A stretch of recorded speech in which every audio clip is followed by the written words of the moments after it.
Hey everybody, it's Stu Smith with another Tactical Fitness Report, and today we are going to talk about what a lot of people love and what a lot of people hate, and that is rucking and the progression of rucking. We have special guest Thomas Angel here with us. He is, I'll let him explain who he is, but he runs a great program called Kensington Corner. It's got a great podcast, which I was on recently, and we just kind of made friends from there, and it's called Fire for Effect podcast. Loved it. That was a lot of fun. But you go ahead and fill in the blanks for me, Tom. Yeah, man. So I'm a 10-year Army vet. Was a forward observer. Did a lot of rucking in my days. I'm been out for a couple years, getting a bachelor's in Italian and a bachelor's in behavioral neuroscience. Oh, cool. Yeah, man. And then I'm hopping back into 19th group. Going to go to selection and on to Q course with them. Yeah, man, started the podcast, was dealing with some depression stuff. Saw a lot of other guys who was doing it. And I was kind of looked at myself as the strong guy in the situation and decided to do a podcast about it. Try to help a lot of these veterans transitioning out. And a lot of people, man, they have a ton of questions and they don't know where to go. They don't know, how to approach, the question in general. They don't even know how to ask it. So, when I brought the podcast up, what I wanted to do was start bringing on, kind of like how you do, bring guests on and just kind of figure it out and give people an avenue to where they can just hop on, listen to some people talk about it and figure out what they want to do. That's awesome. Well, thanks for doing that because it's needed. Yeah, definitely. Especially in the area you're talking about. So what is Kensington Corner? Man, so it's funny because it's a play on words. When I first started the podcast, I self-admittedly wanted to do something that took the veteran approach, but different from what everyone else was doing. And what I've seen is most people, and it's nothing against them. I love the podcast that they do. I was just never going to be a war story podcast guy. It was never going to be what I did. And so I wanted to stay away from tricking people into listening to my podcast. I wanted them to listen to it for a reason. And the Kensington Corner ended up being, the Kensington was a trailer park that I was raised in as a kid.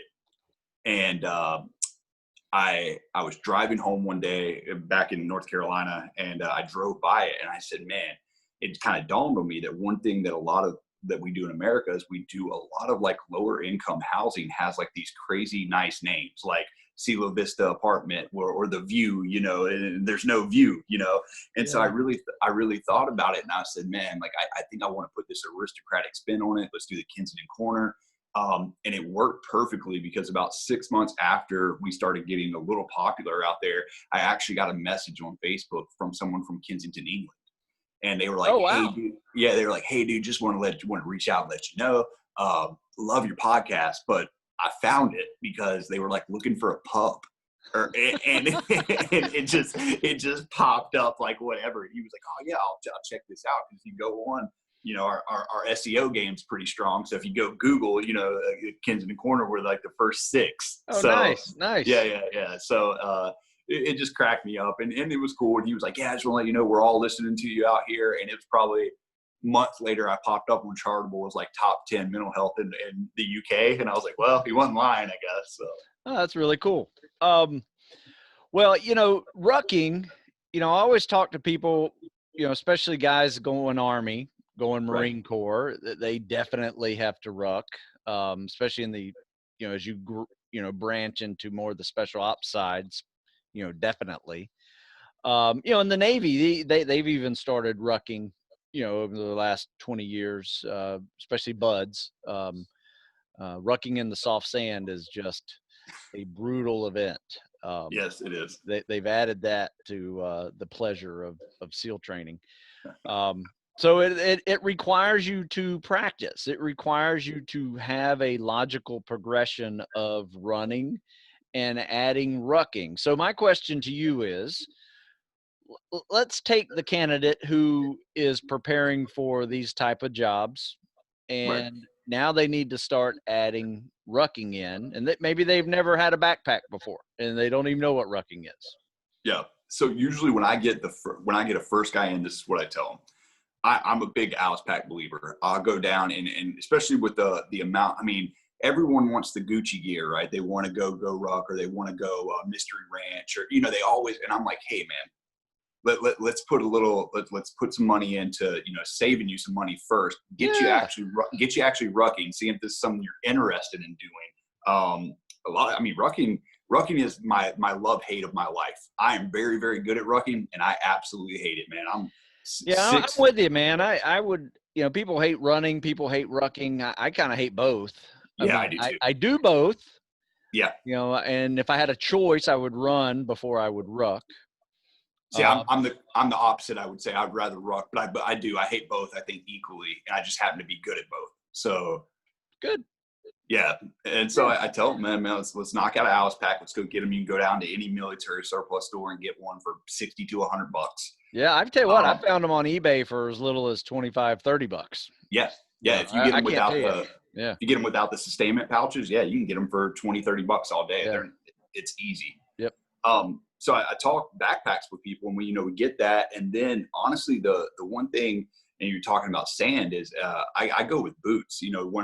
Especially for Army selection, one thing I tell people is like, man, depends on how you adjust your time, right? Because all the questions I always get about selection prep, and I tell people it's all about how you adjust your time. If you don't mind changing out boots on a ruck, and you got them broken into your foot, and you're not showing up selection with brand new boots, please don't do that.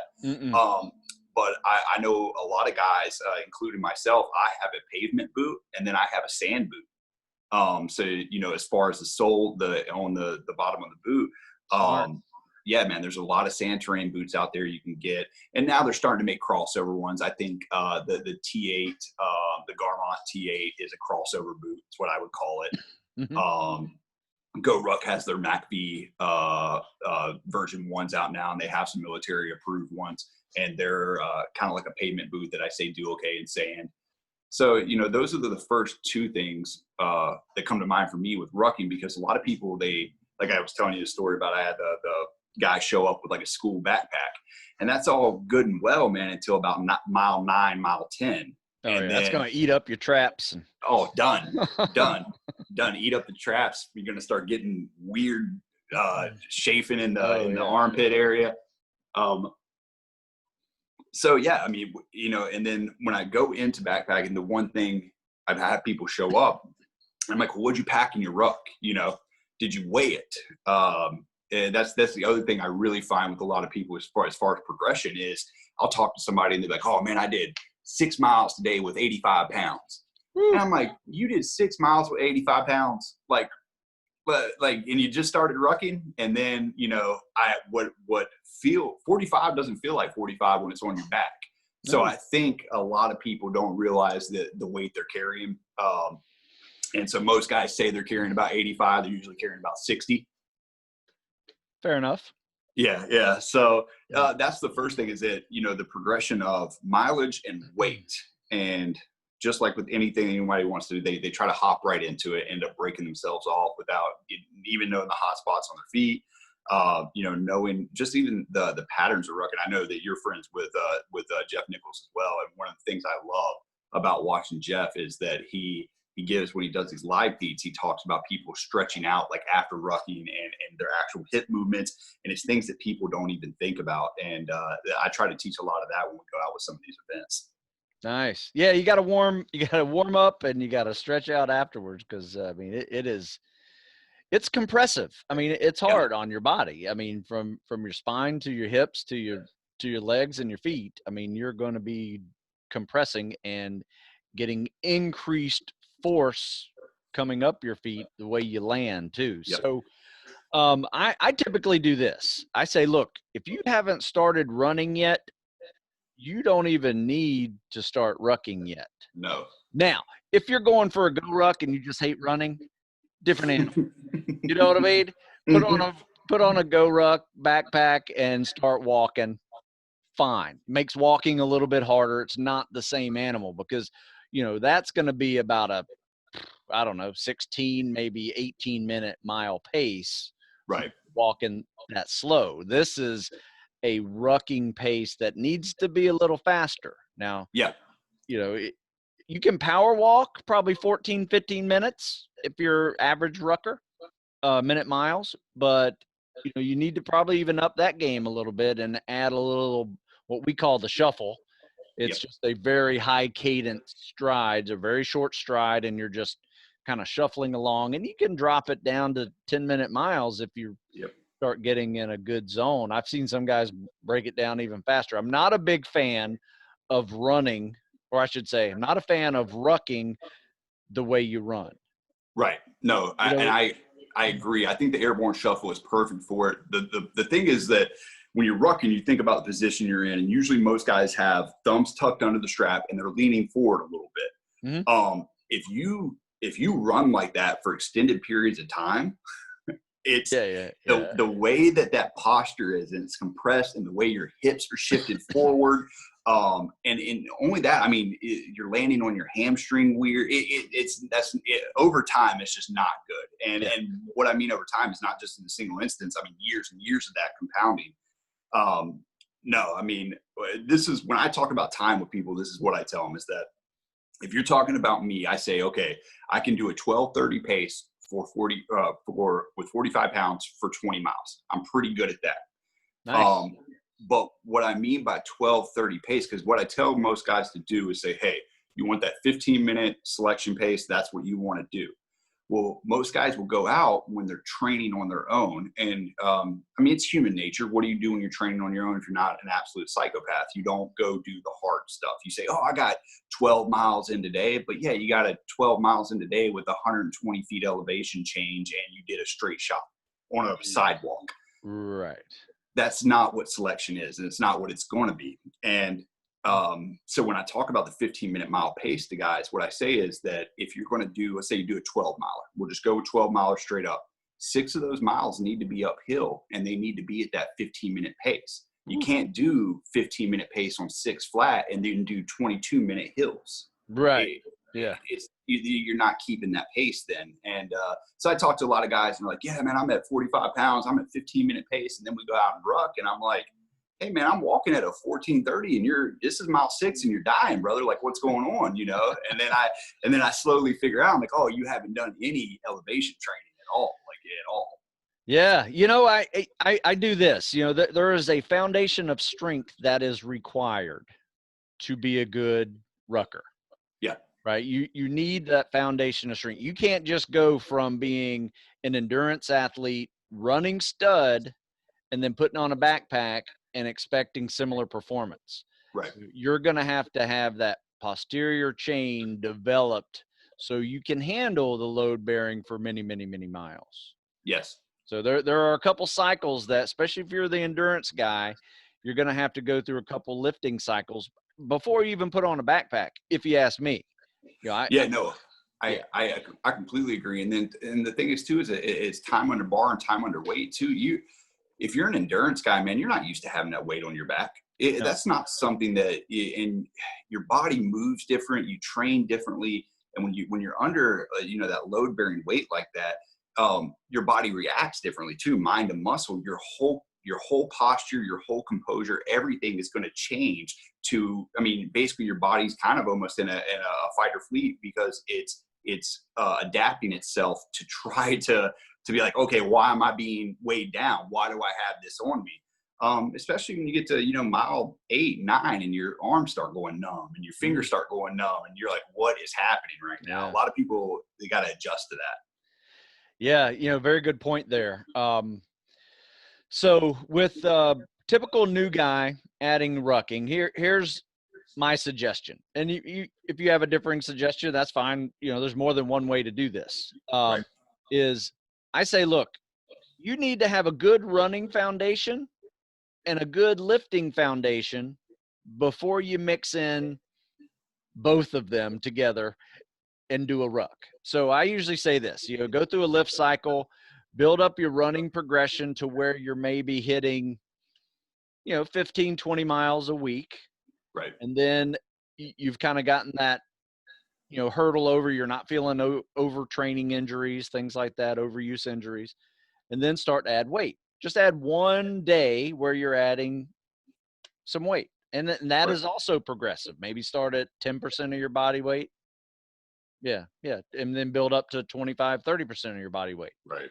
And kind of go in that way. How how is it that you do? Because I know you're involved with GoRuck, and you get all types of people that are involved with GoRuck, from guys that are going to go Army SF to people who are just trying to lose 50 pounds and they're already rucking because they're 50 pounds overweight. So yeah, and that's hard too, because you bring people out, and I mean, dude, I had people come out really with no ruck at all and just walk. I mean, and it's fine. That works. It works. It gets them in there. But with a lot of people, what I do when we bring our club out, man, is that my thing is that I bring people out not to injure them, or to make sure at least that they're, they come out, they ruck with us, they do something, but I check their backpack, make sure everything's going through. But when I tell people realistically, body weight wise, right? If you are brand new to rucking and you have never ever rucked before in your life, man, throw a weight vest on, come out with us. Yep, perfect. See how that feels. See how the weight vest feels to you. Brand new people coming in, if we're doing usually over 4 miles, but I'll say 6 for today. If we're doing 6 miles, I usually don't let them bring anything over 25 pounds.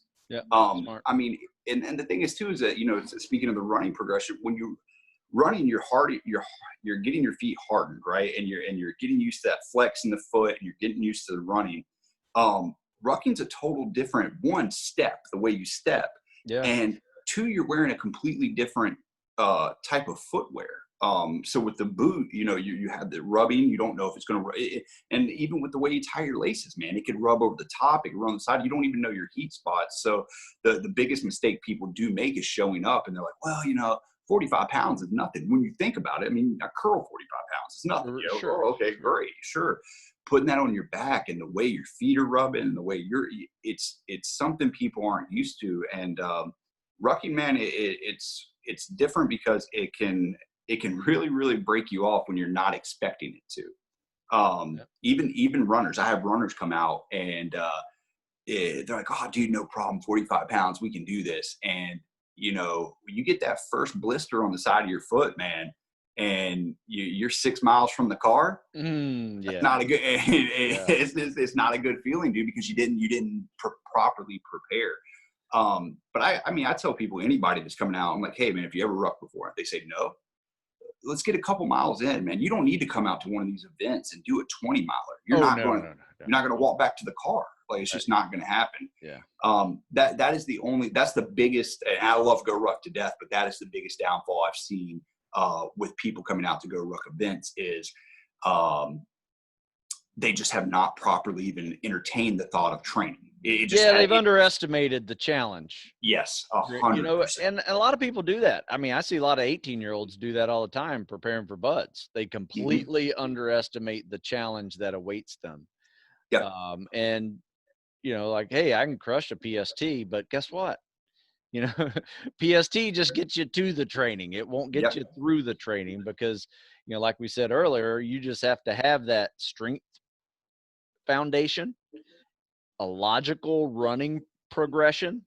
And then once you've built that foundation and progression to a certain level, you can now start to add boots. You can now start to add rucks or maybe weight vests, then go to a ruck. Like you said, that's a really good progression, weight vest to ruck. What are your go-to weights inside the ruck? A lot of people, I've seen people put in pure dumbbells in there, and just next thing you know, they got bruises on their back. What's your go-to on that one? The dumbbell's not bad if you pack it on top. I can tell when I show up to an event if it's going to be a bad day for somebody if I'm looking at the back of their ruck and it's just sagging with weight. All the way, going past their ass. I'm like, well, let me help you out with this. My go-to, and I do this no matter what. I have 2 compression cooling pillows, and they're about this thick. And I pack those in the bottom of my ruck. And what they do is that the way whatever they're, I think it's called like Vivio compression pillows. They don't have a lot of give as far as they don't let the ruck sink. They hold the weight pretty well. So I have 2 of those. I zip the ruck down really big, and then I put anywhere between. I have these filler sandbags, and so I have a 20, a 40, a 60, a 80, and a 100. Damn. And, I don't ruck with the 100. Don't let me get out here. That ain't going on my back. Yeah. But, so most of the time I'll throw that 40 in there, and then I have the 2 sustainment pouches, and I usually have about 5 pounds a piece in both of those. So dry, I'm sitting at about 60 pounds usually when I go out. And that to me has been the best way that I have seen me as far as me do it. Now GoRuck is starting to do these weight plates. Yeah, they're good. Yeah. They're great. Yeah, as long as you got that padding, yes. Yeah. Like yeah, typical Alice pack doesn't have the padding, so you're gonna have to provide the padding. But the GoRuck backpacks have that padding that fit that plate perfectly. So yeah, it does matter which gear you have. Like we mentioned earlier about the Alice pack. I personally love the Alice pack. me too. It's just so basic, so easy. I love the radio pouch. Where you can put. I mean, we used to put radios in them back in my day, but now it fits that 40-pound. For me, it's a 40-pound bag of sand that you don't have to go spend a whole lot of money on sandbags either. You can actually go to Home Depot, get yourself a 50-pound bag of play sand, and cut a little hole in it, dump about 10 pounds out, and then just duct tape the hell out of that thing. And we call them sand babies because you can't just throw these on the ground. You got to set them down on the ground gently like you would a baby because they will explode. But they're great for, backpacks. I think Marine Corps calls them pills. I can't remember what the Army calls them, but they're just bags of sand that fit. And if you duct tape them, even if you duct tape them, electric tape them, whatever you want to do, and you get it almost looks like like heroin or something. I don't even know what to call it. Oh yeah. Looks like a pound, but that's what we do too, man. You can get those going, and I mean, it's rock solid. Yeah, it's perfect. I mean, you run with them on our shoulders. We do push presses with them. I mean, we turn that thing into a log PT simulation workout. Just pull it right out of your ruck, and you got like this little one-person log PT simulation with a 40-pound. Something. So anyway, there's so many different uses for it. So I highly recommend trying the sandbag option versus the dumbbell option, and then wondering why you got 2 big bruises on your back. Well, and that's the thing too, is that the dumbbell, I've never used it. I've seen people do it. And the problem with the dumbbell is that, so with the sandbag, it lays pretty flat, and with the pill, it lays pretty flat. With that dumbbell, depending on how you're shifting, man, and most people kind of have a little bit of indifference between right and left shoulder anyway. One's going to be a little higher. Most people, even if it's just a couple centimeters different. Sure. But when you start rucking, you start moving your body, that dumbbell is going to start going side to side. And it'll dig. It's going to dig somewhere. It's got to get. The thing is that no matter what, it's got to go somewhere. And the most logical place it's going to go is right in those shoulder blades and the lower back. It's going to go somewhere. Yeah. And that's why, once again, I like that Alice pack, just because it will keep everything up high. Yeah. Versus sag down, to get below your butt. Yeah. And you have to lean over even further to, try to move forward.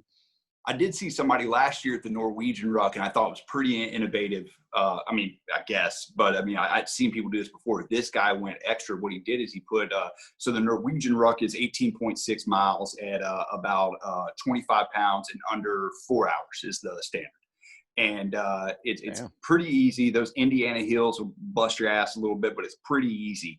But what he did is he took one of those GoRuck 45-pound plates, right? The long ones. Oh, yeah. He set that in his Alice pack with like a gel pad taped to one side of it, and then cinched that Alice pack down. And I mean, when I'm talking, the Alice pack was maybe this big on his back. Oh, yeah. I mean, he had cinched it all the way down, so the frame's still there, but up top, it was just sitting right on his shoulder blades. Oh, perfect. Nice. He just took off, and I was like, that is one of the most prepared. I'd never seen anything like that before, as far as somebody doing smart. That. And it was very smart. Dude, people who actually ruck and get into it, and I ruck, but people who do this for real, they think it's some real, it's that time under pressure, man. I've seen some real creative ones too, where they actually front loaded some stuff too. So you had like half of it on your back and half of it on your front, or maybe a different percentage depending on, how you like to run. But that helped balance it out a little bit, and you didn't have to do that forward lean so much to, to move forward. So it makes it more of like a weight vest, when you got the weight front and the back. Yeah.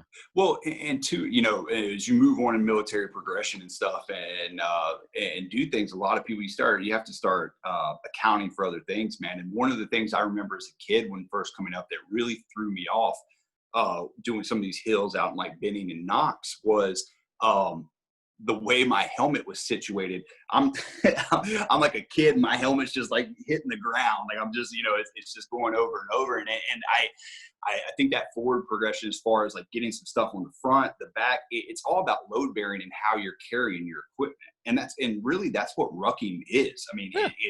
if you look at your body, like, hey, I have this exoskeleton that I'm using and I'm using it to transport items. That's really the basis of what rucking is. Sure. One dude I would say for your listeners to follow is he on Facebook, he goes by Cadre DS, Dan Skidmore. He is I've seen him. Yeah. Dan is a former CCT. He is I believe that his actual title is Director of Training Operations at GoRuck. He just took that over last month. But dude, you want to talk about bare minimum, hey, I'm trying to figure out what I'm doing with less. This guy is out in Morocco right now, out in Marrakesh, literally teaching people that have no concept of anything. I mean, never seen rucking before in their life, out in the old Medina with him, just locals out there rucking with him. Huh. Yeah. And, teaching them stuff like that. But Dan does a lot of stuff, when you were talking about too, and this is something I never talked about. Now, I'm actually glad that you brought it up, was the fact that people don't put weight programs into rucking. And Dan does a lot of that. He literally, you have to. And I don't talk about it a lot because, it's not where I go. I put anytime, and the same thing we were talking about Steve Smith earlier, same thing I told Steve. I said, man, when people start talking to me about weightlifting and programs, I said, hey man, you got Stu Smith, you have Jeff Nichols, and you have Shelton Stevens. I said, go ahead, go knock them out. They're fine. Yeah. Oh yeah. Because it's just not, I can talk rucking all day, but as far as, training progression and putting programs together, I send them to you guys. Yeah. Gotcha. Yeah, and then the nutrition side for Steve Smith. You had him on yours, and I just had him on mine this week, and we talked a lot about just fueling for these events as well, because that's something you got to do before, during, and after. Yeah. I mean, your after is recovery from it, and then you got to fuel up for the next day when you got to do something very similar. So it's fuel is just as important as preparation and lifting. Oh, 100%, man. And I was telling something Stu brought up, and I mean, for me, I would say, and probably for you as well, second nature. And the way he said it on my podcast, I was like, man, I never thought of it that way. But he was talking about his time working with fifth group, and he was like, when you talk about snacks during, actually doing stuff during, he was like, and think about the time it goes into like making something that doesn't make noise, making something that's easily, and I was like, oh my God. Like for me, it was like, oh yeah, when I take it to another level. Yeah. You can't have a whole bunch of paper rattling and and it blew my mind, because I was like, man, because I didn't think about it. I guess for me, it was like, oh, okay, that's second nature. But the way he was breaking it down, I was like, man, like it's just the nuances that people don't think about. Yeah. That's awesome. Yeah. That, electrolytes, because right. I mean, it's real easy to become a heat casualty when you're rucking. Yeah. Just because you're doing it for so long, right? Yeah. Most workouts are 45 minutes to an hour and a half, when you're in the weight room, or you may go for a run or a swim. But rucking is one of those things that, a short ruck takes 3 hours. Yeah. For most people, no, 100%. Yeah. And that requires thoughtful preparation in your hydration. Because things can go downhill real quick. You become a heat casualty. You get rhabdo. I mean, it just goes downhill really fast. Well, the number one thing with SFAS, right, is you see a lot of people drop during gate week. And the two things that really happen is a lot of guys, and for whatever reason, man, I don't know why they do this, but if you're actually serious about going to a special operations selection, why you would get hammered the weekend prior and then show up, I don't know. But the number one thing you see is obviously, I mean, people aren't physically ready, so they feel like they need to quit in that aspect. But what a lot of people, they show up, man, they're just dehydrated as shit. Like there's nothing, they don't see, no one in their selection prep, and there's so much that goes into it. Steve and I talked about this. guys will, hit him up 6 weeks before selection and say, hey man, my nutrition's messed up. Like, dude, that's not the, if you're not hydrating and not eating correctly 6 weeks before you leave for a special operations selection and assessment, you're on the wrong path, brother. Like, you need to be doing something else, man. There's got to be something else that comes with it. But I think a lot of people don't understand that. Like, and for me personally, I know that I don't even get enough water per day, and I drink water all the time. And I know, I'm like, man, I'm a little dehydrated right now. I can tell. I know I don't get the water consumption that I need. Yeah. And so I challenged a guy last year, man. The guy that used to co-host the podcast with me, loved him to death, and he was talking about something one day, and I said, man, I bet you don't drink as much water as you think you do. Like, I know for sure you're not getting 90 to 100 ounces in you. I know it. And he was like, nah, dude, I'm getting 90 to 100 before noon. And so I was like, all right, cool. So the next day he counted it, and he was like, dude, you know what? He was like, I only drank like 45 ounces of water yesterday. I was like, yeah, that's Wow. so common. It's so common, man. People will get used to that. Like, yeah, you know what I do? I put a gallon of water in my fridge, and every day that has to be done. Yeah. Yeah. 120 something ounces, and it Yep. works perfect, especially when I'm sweating profusely. But you can't just add water when you're sweating profusely. You got to make sure you're getting those electrolytes. Something that I've used during events is the little packages, either Pedialyte packages, Yep. or there's a great one, an ORS called Drip Drop. Yep. Really fantastic. I mean, both of those are used by medical professionals to help with a variety of flu symptoms, when you're shitting and, crapping everything, or crapping and throwing up everything out, as well as, Ebola. I mean, they will use those ORSs, to help people replenish those electrolytes that they're just flushing through them constantly by being sick. So I treat dehydration like I do the flu.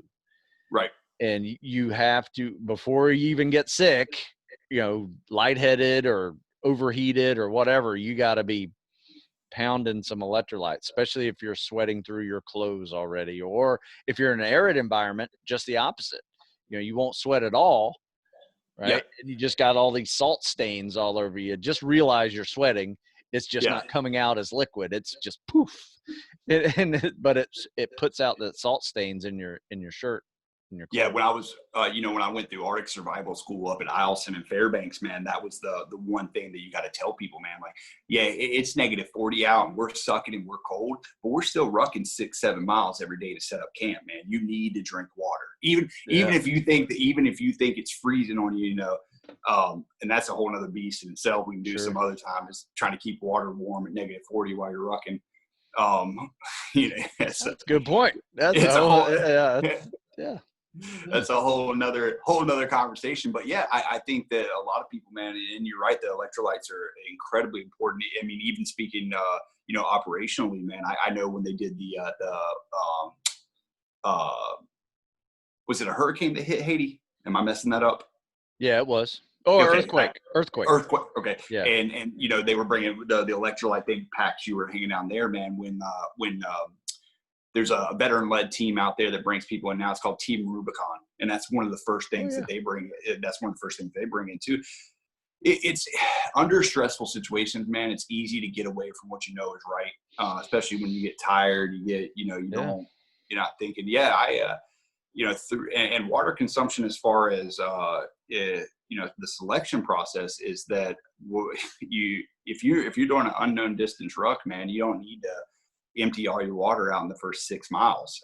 You gotta sip, gotta go with it. I see a lot of different things, a lot of different angles. I mean, it's weird, man, because I've talked to a lot of people that are like, oh, I don't even need water. I'm like, oh God, this is gonna be a bad day. Yeah, bad. Yeah, that's definitely bad. So the way we do it is the buddy system.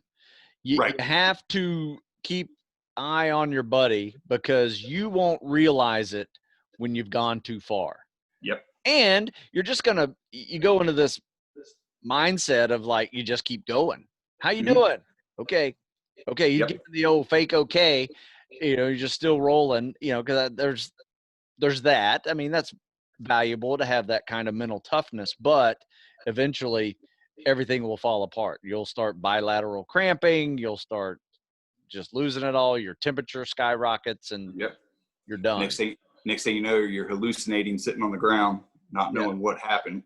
Yeah, exactly. So you got to have the buddy system. And when you are talking to your buddy and he's not making any sense, give him some electrolytes right there. 100%. Water and electrolytes. Yeah. No, we do that, man. I mean, and the thing is too, is a lot of what I take from Rucking, man, when you're talking about nutritionally, I learned a lot of that from ultra marathon runners, man. The way they snack, the way they eat, the way they set up their pack. One of my really good friends, man, he's a doctor from Slovakia, and he lives over here now. And he is one of the only humans I know who's ran the Iditarod. He ran it. So I think it's 1,000 something miles. Lost a little bit of his finger, a little bit of his nose to frostbite.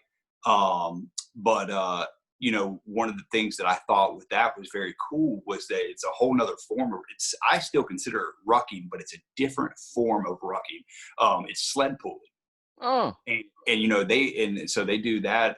My buddies Sean and Eric, they do these mountain things up in Alaska. They both live up in Anchorage, and there's it's like the Cold Mountain something, but it's basically a 250 miler, and they're pulling 20, 25 pound sleds the whole time, and you're like, geez. I mean, that's a form of rucking in itself, in a way. Sure.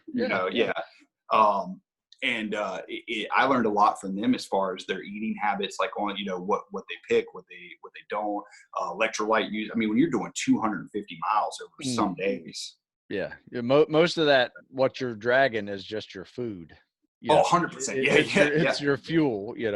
Maybe a backpack or a sleeping bag or something. Yeah, maybe some batteries for a headlamp. That might be the only other option in there. Everything else is just food. Wow.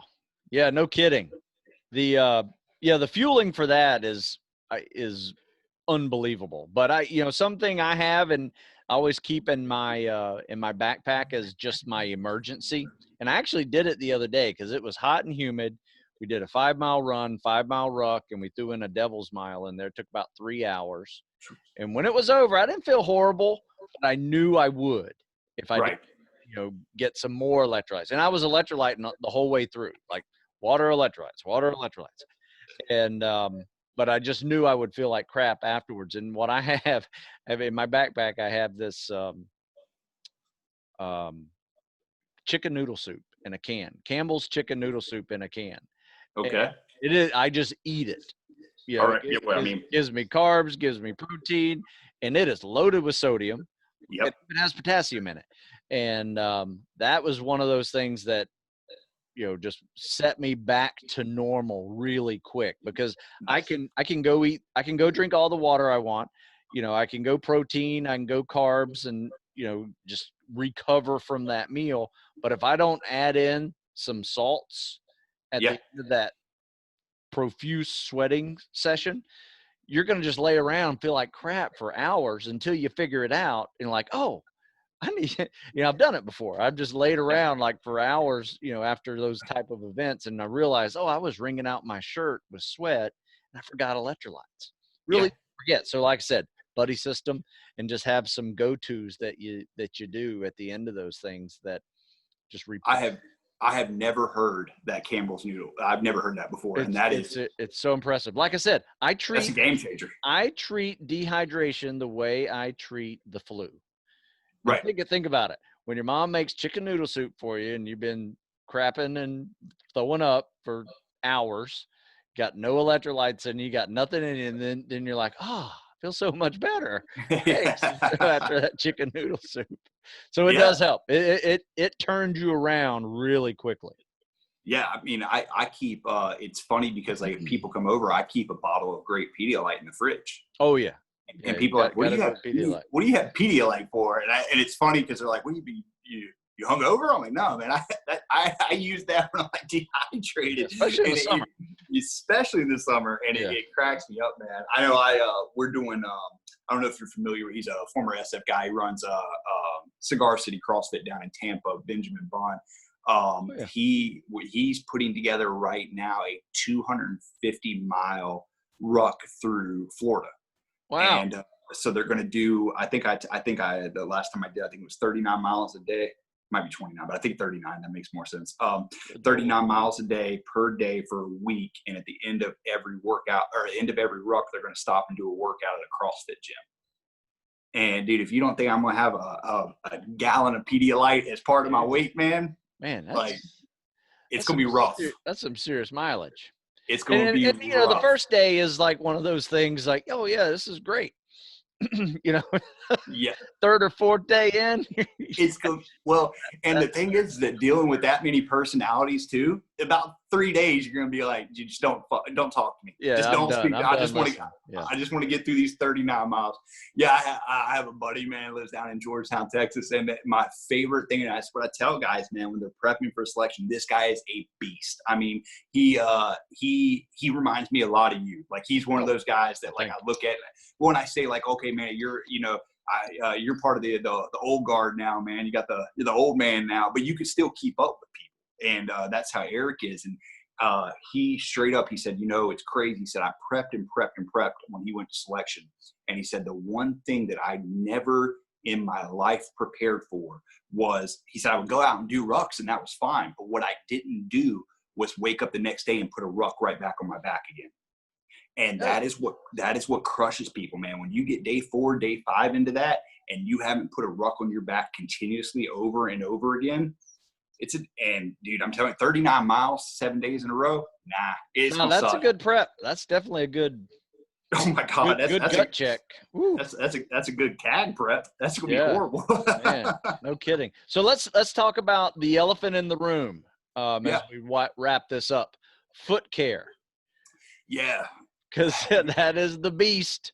I mean, I don't care how good a rucker you are. Your feet start falling apart.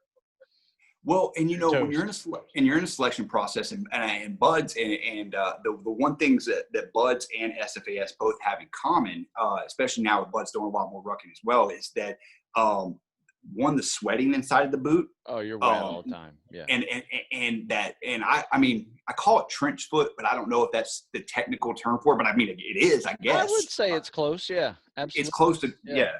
And when you're in those North Carolina swamps, man, and you know, it's especially, I give some tips and pointers out. One of the better things that I've seen done, it's hard to, it depends on how good you are with timing. But if you're not if you're good, like especially on our land nav course, right? If you're good at land nav and you can wrap your boots in, I've seen people put them in black trash bags and then duct tape the ankles off and walk through swamps with them like that. Works very, very well. Yeah. And so I would say foot care in general, the number one rule I have overall is try to keep your feet as dry as possible. That's and it's almost nearly impossible. I get it, but you know, and it's almost a redundant thing to say. 2 moisture wicking socks. And even if you double sock, I know a lot of guys double sock with the dress sock, and then that's what I do. Yeah. And the wool sock over, and that helps a lot. Great. Yeah, but it has to be a 0 cotton sock up against your skin, almost like sanitary nylon. When you play baseball, you know, it was nylon, rayon blend, something like that. And, you know, even military issues them. So they are actually military issue. You know, they're just the dress socks that, you know, your granddad wears with shorts on. You know, the ones that are really tight to the skin, and, you know, but I wear those with shorts, so now I feel offended. But they feel really good. Yeah, well, even with the bud sand and water that you're always wet and sandy, you know, it will keep that little grain of sand away from your foot. Even though your foot is wet, it will at least keep that sand from digging in there and grinding, because the outside of the second sock, or the second sock is wool. So wool blend, and that's, you know, that thing just stays wet. But you can have that little layer in there, very helpful. And those wool socks, they catch a lot of that debris too, and almost attach. You know, the way the wool is made, it attaches onto it.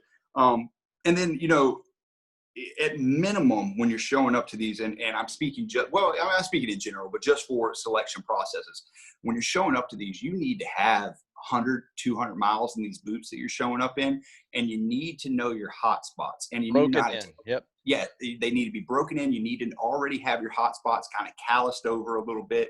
But even if you develop new ones, man, the thing is that everyone cares. Everyone thinks about time. How fast can I get something done?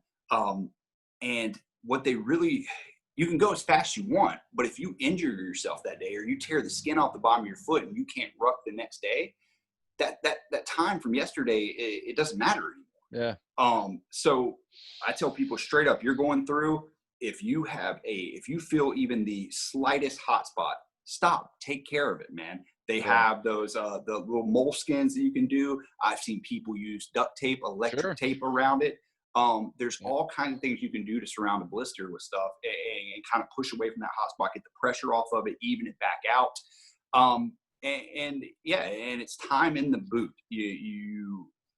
A lot of the biggest mistake is people show up with two boots and they have one that they've done 20, 30 miles in. That boot's not broken in. It's not even close to broken in. No. And then you're getting mile 12 in on a ruck, and your whole left side of your foot is nothing but a fluid bubble of a blister. So yeah. And so one thing that I don't use that a lot of people do, and I have notoriously dry feet. My feet don't sweat a lot. I'm very thankful for that. But one thing that I have seen a lot of people do is the sprays. They'll do the spray on their feet afterwards, and I've heard nothing but great things about that. And then when you're done with rucking, like I said, most people, they get the ruck, they don't think about the next time they got to put that ruck on, next time they got to put those boots on. Air those socks out, air those boots out, and on top of that, let all that blood drain from your feet, man. Prop your feet up. Let all that stuff drain out. Get all those bad fluids, all that lactic acid out of your stuff, out of your legs and down, and actually do some stretching, man. The feet care stuff comes a lot too, is that it's time over and over and over again that people don't take it. They get the ruck off, they get back to their bunk, and they just want to rest. They don't want to actually, but if you take that 10 minutes to take care of your feet, it is a game changer for your whole process. Yeah. Clean your feet too. I mean, it hurts when you got hot spots to dip your feet in alcohol. Yep. But alcohol, dip, and then elevate your feet and let them dry out. Because alcohol will super dry your feet. I mean, it will just start making it hard. It will help you create a callus a lot faster, even if you punctured the skin with a blister, and it'll clean the blister. Because last thing you want is an infection from that, surface that's open to the, crap that you put in your feet and the swamp water and all that stuff. So. And the last thing I'll leave you with, man, is that, and then what a lot of people don't do, and they end up messing. If you don't want to cut the fronts out of your boots, that's fine. But a lot of guys don't actually know how to cut their toenails correctly either. They'll cut them straight across and they'll leave an edge. So they'll leave a sharp edge on the end of their toes. But what happens is when you're in that double sock, definitely when you're in that double sock and you're in that boot and your foot and feet are over top of each other, if you start getting, especially you see it in the second toe in from the pinky. There we go. Yeah. Pinky toe, second toe in from the pinky toe. It kind of goes a little bit under the other toe. Well, if you have a sharp edge on that, you're just cutting your feet with your own toenails. Yeah. So you are self-inflicting a wound. And I see that time and time again. So round off the edges of your toenails, man, especially if you're getting a lot of miles in, it'll help. Yeah. Good point. I've had that happen a few times. Yeah. Even ingrown toenails, it can happen stay on the same toenail and just dig into your toe. Yep. So, good point. Yeah, man. Well, cool, man. So where can people find out more information about what you do? Hey, man, hit us up at the Kensington Corner, _Kensington_corner on Instagram, www.thekensingtoncorner.com. And if you look us up on Spotify, Apple, Fire for Effect podcast. And the Kensington Corner, man, it was meant to be a media company overall. We started doing everything. And so we're actually getting ready to launch another podcast with Dan Skidmore as I'm throwing him out here. That's good. Yeah. And it's called The Rogue Plantation.